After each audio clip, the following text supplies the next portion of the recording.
বিজয়ের দুতিতে জাগে প্রাণ, বৈষম্য রুদিতে করিব জীবনদান স্লোগানে কক্সবাজারের ঈদগাঁও উপজেলায় শুরু হয়েছে 2 দিন ব্যাপী বিজয় মেলা। ঈদগাঁও আদর্শ উচ্চ বিদ্যালয় মাঠে এই মেলার উদ্বোধন হয়। ঈদগাঁও উপজেলা নির্বাহী কর্মকর্তা বিমল চাকমা বেলুন, কবুতর, পায়রা উড়িয়ে বর্ণাঢ্য এই বিজয় মেলার উদ্বোধন করেন। এবারের বিজয় মেলায় বসেছে নানান ধরনের হস্তশিল্প, কুটির শিল্প সহ নানান ধরনের পসরার আর দোকানপাট। পাশাপাশি আয়োজকরা জানিয়েছেন 2 দিনের এই মেলার লোকসমাগম দেখেই মেলার পরিধি আরও বাড়ানো হবে কিনা তারা পরবর্তীতে সিদ্ধান্ত নেবেন। এবং এই মেলায় 2 দিনে ব্যাপী অনুষ্ঠান মেলায় থাকছে 52-এর ভাষা আন্দোলন, 69-এর গণ অভ্যুত্থান, 71-এর মহান মুক্তিযুদ্ধ, 90-এর স্বৈরাচার বিরোধী আন্দোলন এবং 24-এর গণ অভ্যুত্থানের মূল্যবোধ বিষয়ক কথামালা এবং সন্ধ্যায় থাকবে সাংস্কৃতিক অনুষ্ঠান সহ আরও নানা আয়োজন। স্বাগত বক্তব্যে বিজয় মেলা উদযাপন পরিষদের সদস্য সচিব জালালাবাদ ইউনিয়নের চেয়ারম্যান আলমগীর জনি বলেছেন, এবারের বিজয় মেলা অন্যান্য এবারের চাইতে সুশৃঙ্খল এবং শান্তিপূর্ণ করা হবে, এই ধরনের লক্ষ্য নিয়ে তারা প্রস্তুতি সম্পন্ন করেছেন। বিগত সময়ে বিজয় মেলা বলতে গেলে এখানে অনেক কিছু হয়নি। একটা সুন্দর বিজয় মেলা আমরা এলাকাকে উপহার দিতে চাচ্ছি। এখানে কোনো প্রকার অস্ট্রেন কোনো কিছু হবে না। আপনার জোয়ার মেলা বলতে আমরা যেটা বুঝি সাধারণ গ্রামের মধ্যে জোয়ার আসর, সে জোয়ার আসর হবে না, কোনো কিছু হবে না। আমাদের মা বোনরা আসবে, পরিবারের সবাই আসবে।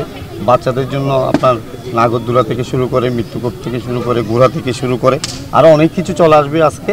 যেহেতু খুব দ্রুত কাজটি করা হয়েছে, বিভিন্ন ধরনের স্টল এখানে নির্মাণ করা হয়েছে। আশা করতেছি খুব ভালো একটি পরিবেশে বৃহত্তর ঈদগাহ মানুষের জন্য একটা সুন্দর মেলা আমরা আয়োজন করতে পারবো ইনশাল্লাহ।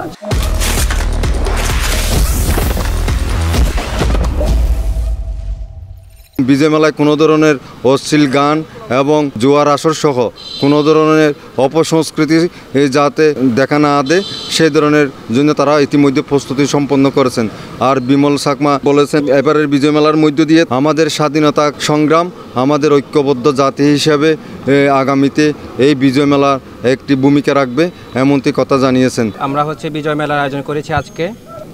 এর পরবর্তীতেই আমরা এর মধ্যে বিভিন্ন ধরনের রাষ্ট্রীয় যে নির্দেশনা মোতাবেক বিভিন্ন অনুষ্ঠানের আয়োজন করেছি।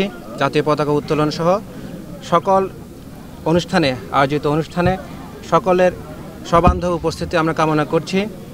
আর এই মহান যে বিজয় দিবস, এই আজকের এই দিনে একটাই যে বার্তা, সেটা হচ্ছে আমরা যেই সংগ্রামের বিনিময়ে স্বাধীনতা অর্জন করেছি, যে বিজয় আমরা লাভ করেছি, আমরা সেই বিজয়ের গৌরবকে সমুন্নত রাখব। আমরা সবাই ঐক্যবদ্ধভাবেই এই ঈদগাঁও উপজেলার যে উন্নয়ন, সেই উন্নয়ন নিশ্চিত করব। দুদিন অনুষ্ঠানে উপস্থিত ছিলেন ঈদগাঁও থানার ওসি মশিউর রহমান, ইসলামপুর ইউনিয়নের চেয়ারম্যান দেলোয়ার হোসেন, বিএনপির উপজেলা সভাপতি মমতাজুল ইসলাম সহ বিশিষ্ট ব্যক্তিবর্গ। সকলকে বিজয়ের শুভেচ্ছা।